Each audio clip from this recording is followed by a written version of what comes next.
So, what is Blender? Obviously, you guys know it can do animation, which is why you're here. But I wanted to go over exactly what Blender is capable of for those who don't already know. First of all, Blender is completely free and open source, which is amazing because that means anybody has access to it. It specializes in 3D CG, which means it can do 3D animation and 3D modeling.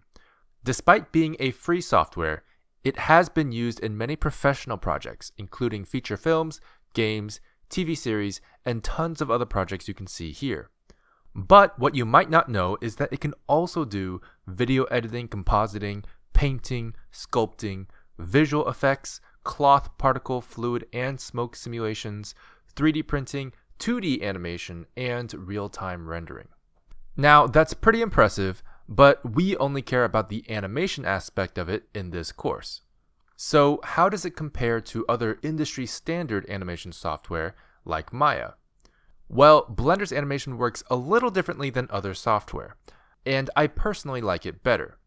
I've used Maya and Blender for animation in the past, and I believe Blender is far more efficient in its animation workflow. Obviously, you can get used to whichever one you use more, but Blender has a big advantage over Maya, which is the dope sheet. The dope sheet is something we'll get into later in the course, but just so you know, it's basically something that allows you to manipulate your keyframes very efficiently. In Maya, the only way to manipulate keyframes in a holistic way is with the graph editor, which is far more complex than it has to be.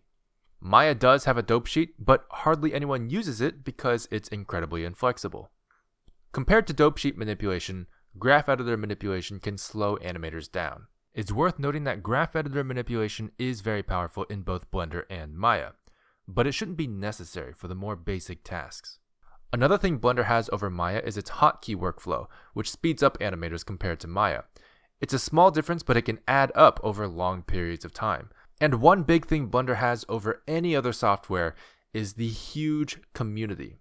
Because Blender is such a good, free software, there are so many Blender users out there in the world that I guarantee you that any question you have has probably already been answered. And that's not to mention the amazing videos and tutorials that already exist as resources for you to learn from. One example is the Blender Fundamentals series on the Blender Foundation YouTube channel, which I made.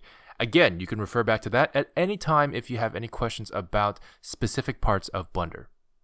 So hopefully you're a little less scared of Blender and you know what it is and you're ready to install it.